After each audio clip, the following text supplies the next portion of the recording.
Hello, xin chào tất cả các bạn.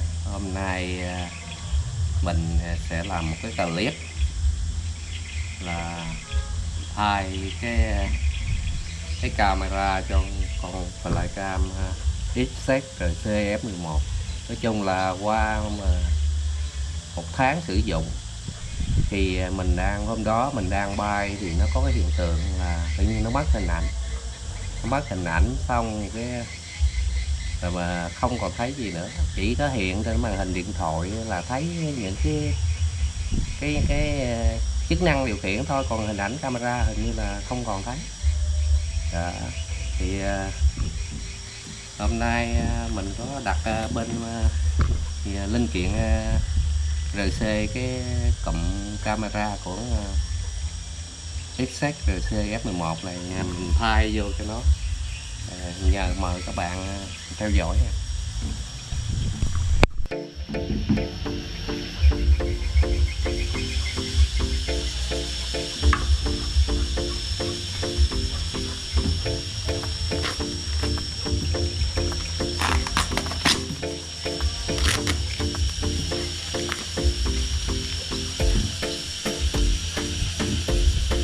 Rất là cẩn thận.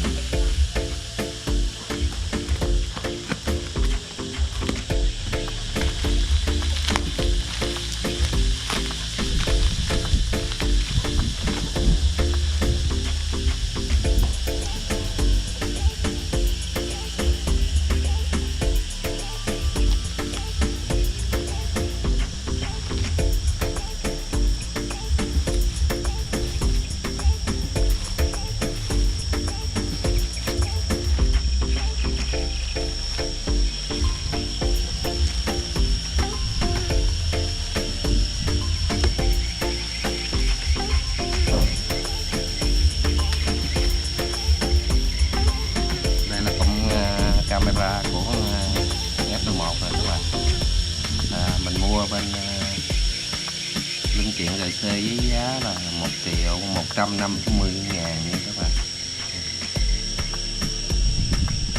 Bây giờ mình tiến hành thay vô.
đó các bạn, đang hoạt động là bình thường.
Mình đã thay camera thành công rồi.